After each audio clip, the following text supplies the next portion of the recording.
కాంగ్రెస్ మేనిఫెస్టోపై కసరత్తులు పూర్తి, రేపు విడుదల చేయనున్న ఖర్గే, రాహుల్.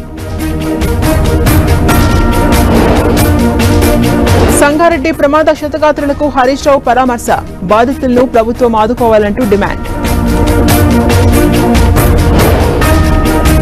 అనంతపురం టీడీపీలో చల్లారని అసంతృప్తి, దగ్గుపాటి ప్రసాద్ ను అడ్డుకునేందుకు ప్రభాకర్ చౌదరి వర్గీయుల యత్నం.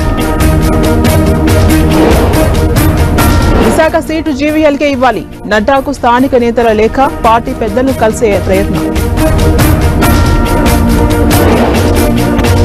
హైకోర్టును ఆశ్రయించిన మాజీ ఎమ్మెల్యే షకీల్ కుమారుడు, తనపై లుకౌట్ నోటీసులు కొట్టేయాలంటూ రహిల్ పిటిషన్. కవిత పిటిషన్పై కాసేపట్లో రౌస్ అవెన్యూ కోర్టులో విచారణ, మధ్యంతర బెయిల్ ఇవ్వాలంటూ విజ్ఞప్తి.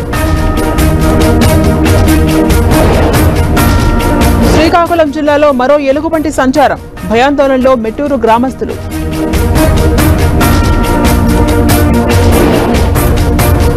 కొమరం భీం జిల్లాలో ఆపరేషన్ ఎలిఫెంట్, ఏనుగును పట్టుకునేందుకు రంగంలోకి ఫారెస్ట్ అధికారులు. శ్రీలంక జైలు నుంచి తమిళ జాలర్ల విడుదల, చెన్నై చేరుకున్న 19 మంది మత్స్యకారులు.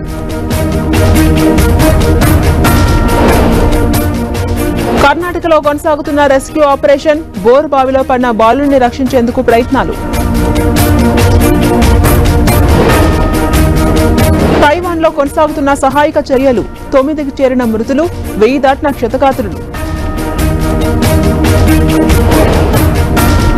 దక్షిణ భారతంలో భానుడి భగభగలు, ఎండలతో పాటు తీవ్రమైన వడగాల్పులు.